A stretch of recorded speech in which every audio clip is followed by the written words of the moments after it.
Bonjour à vous et bienvenue dans Art System. Alors cette semaine, on va aborder la question de comment créer une peinture personnelle et pour ça, je vais vous inviter à puiser dans votre histoire, dans votre expérience, dans votre vécu.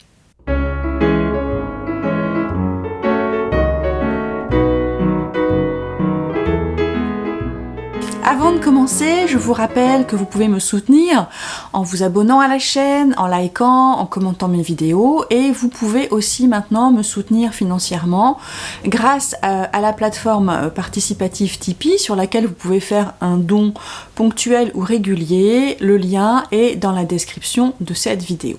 Créer, c'est plonger dans un océan de possibilités. Et autant ça peut être excitant, autant ça peut donner l'impression qu'on va se noyer, qu'on va se perdre dans tout ce qui est possible et on va avoir du mal à trouver son chemin. Alors, je voulais vous dire que en lien avec cette vidéo, il va y avoir deux choses. D'une part, j'ai créé un PDF pour vous aider à trouver plus facilement votre voie, notamment si vous voulez travailler en partant d'un thème ou en partant d'un projet. Et ce PDF sera disponible dans ma newsletter qui paraît dimanche prochain. Donc si vous n'êtes pas encore abonné à ma newsletter, je vous conseille de le faire. Pareil, le lien est sous cette vidéo.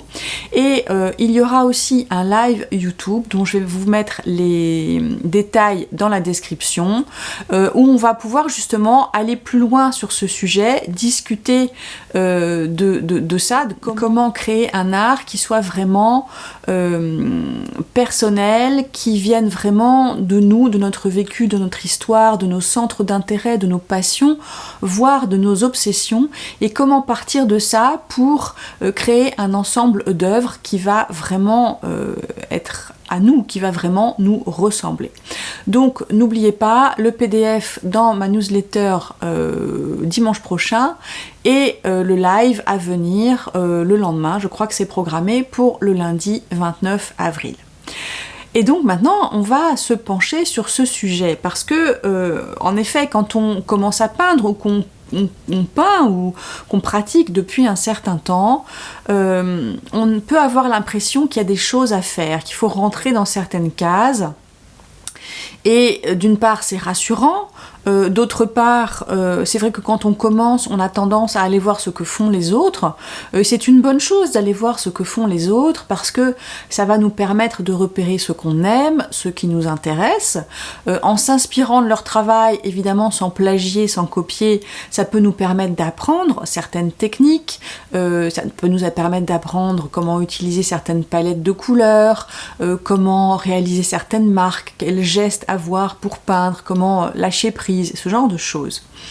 Mais à partir de là, une fois qu'on a commencé à pratiquer et à maîtriser un peu mieux les techniques et l'approche, c'est difficile d'opérer cette transition en fait où on va se détacher de ce qu'on croit qui plaît, de ce qu'on croit qu'il faut faire, et puis d'un travail qui peut être aussi très disparate, hein, parce que si on commence avec une idée en tête à partir d'une photo par exemple, ou si on part du chaos pour créer quelque chose, eh bien tout ça va créer un ensemble d'œuvres qui auront peut-être des points communs, mais qui n'auront pas ce fil directeur qu'on peut trouver quand on commence à travailler à partir d'un thème, à partir d'une réflexion que l'on s'est faite, d'un sujet particulier, d'un souvenir d'enfance, de choses comme ça.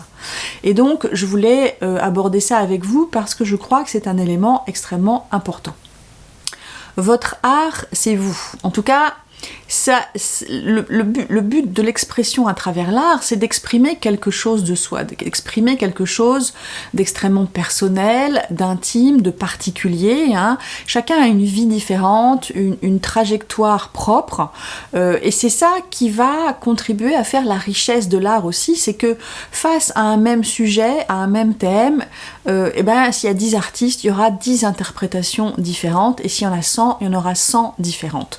Il n'y a pas une toile qui va ressembler à une autre toile, sauf si on copie ou si on plagie. Donc le but, quand on commence à créer, c'est d'aller vers ça en fait, c'est d'aller vers une expression qui nous soit propre, d'aller vers une créativité qui soit vraiment personnelle. Et pour réussir à faire ça, eh bien d'une part, il faut se connaître, hein, il faut savoir qui on est, d'où on vient, donc connaître son ancrage, connaître son environnement, connaître les influences qui ont été les nôtres, et puis connaître aussi ses goûts particuliers. Est-ce qu'on aime tel type de musique? Est-ce qu'on est sensible plutôt à tel type d'art? Est-ce qu'il y a une période dans l'histoire qui nous a particulièrement parlé, par exemple? Est-ce qu'on est tourné vers l'actualité ou au contraire est-ce qu'on est tourné plutôt vers la fiction? Ce genre de choses. C'est important de se situer. Moi je ne crois pas qu'on puisse se définir d'une manière vraiment précise et fixe en fait. On est des êtres en mouvement, on est des êtres changeants et on ne sait jamais quand on va être confronté à une situation différente, une situation nouvelle ou stressante, on ne sait pas vraiment comment on va réagir. Et c'est là qu'on découvre qu'on a des facettes cachées et qu'il y a des éléments de personnalité dont on n'était pas forcément conscient. Mais donc la première étape, c'est de se connaître et d'essayer d'en savoir un petit peu plus sur soi, sur ses goûts et sur ce qui nous plaît en fin de compte. Ensuite, bien sûr, il y a une histoire de technique, de pratique, et ça, si on n'a pas passé un certain nombre d'heures dans son atelier à travailler, eh bien, il faut le faire, parce qu'on n'arrivera pas sinon à exprimer vraiment ce qu'on a envie d'exprimer. Donc il faut apprendre, il faut faire ce travail, mais il faut le faire dans la joie, hein, pas comme une punition. Il faut être excité d'essayer différentes choses, d'utiliser un matériel nouveau ou bien d'une manière différente, d'aller faire des croquis en extérieur, à la table d'un café, dans la nature, devant un champ d'animaux, dans un zoo, je ne sais pas ce qu'on peut imaginer, mais voilà. Il faut être excité d'être dans cette pratique-là, avoir envie, se dire « Ah tiens, et si j'essayais telle chose? Ah tiens, si aujourd'hui j'allais essayer de dessiner les mouvements de l'eau, par exemple. Ou bien c'est le printemps, je vais aller cueillir des fleurs et je vais essayer de faire 10 versions différentes d'un même bouquet. » Voilà, se donner un peu des défis pour apprendre, pour développer sa pratique en fin de compte. Et une fois qu'on en est là, eh bien, on va pouvoir commencer à rentrer dans le vif du sujet et à se plonger dans ses émotions, dans son vécu, dans ses souvenirs, pour y trouver des sources d'inspiration. Et en fait, plus vous allez aller vers une expression qui vous soit personnelle, à la fois par la technique, mais aussi par le choix des sujets, et plus vous allez créer votre art, celui qui vous correspond, celui qui est vraiment singulier, celui qui va faire que quand les gens vont voir votre travail, ils vont dire « Ah, ça c'est une peinture de telle personne, ah ça c'est une peinture de telle autre ». Et c'est comme ça qu'on reconnaît les grands maîtres de la peinture, hein. On va pas confondre Matisse et Van Gogh, ni Picasso et Monet par exemple. Ils ont tous leur expressivité propre et leur manière d'exprimer ce qu'ils portent en eux en fin de compte. Et donc c'est vers ça qu'il faut aller. Alors je dis pas que vous allez devenir des grands maîtres de la peinture, c'est pas forcément le but, mais je crois que le but c'est d'aller vraiment vers une expression qui soit personnelle et le fait de vous autoriser ça, ça va vous ouvrir aussi tout un champ de possibles auquel vous n'aviez pas pensé. Parce que imaginons que vous vouliez travailler par exemple sur le lieu où vous vivez. Si vous commencez à réfléchir à ça, aux multiples visions que vous pouvez avoir de ce lieu, eh bien ça va vous donner un travail qui va peut-être s'exprimer de différentes façons.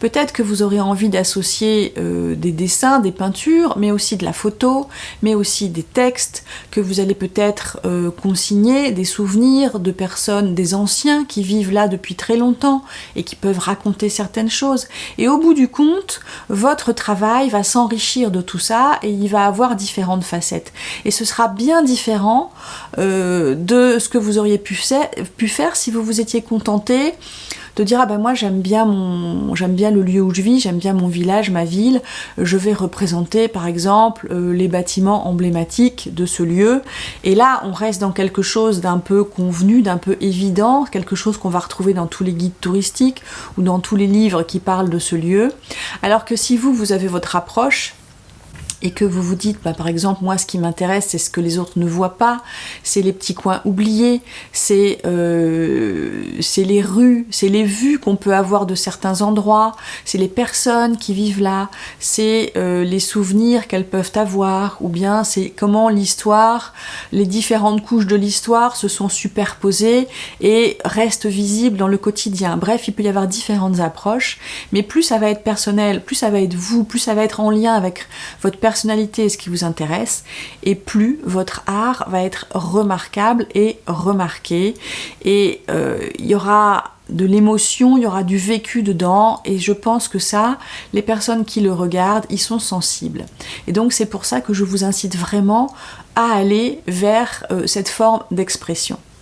Donc, si vous avez envie d'aller plus loin sur ce sujet, je vous rappelle que j'ai créé ce PDF que vous pouvez obtenir en vous abonnant à ma newsletter, et que lundi 29 avril, vous verrez les détails dans la description de la vidéo, je vous offre un espace pour discuter de tout ça, pour partager autour de l'idée de mon art et moi, comment je mets de moi dans mon art, et comment je crée un art personnel et qui va porter la personne que je suis, les émotions que je suis, mon histoire.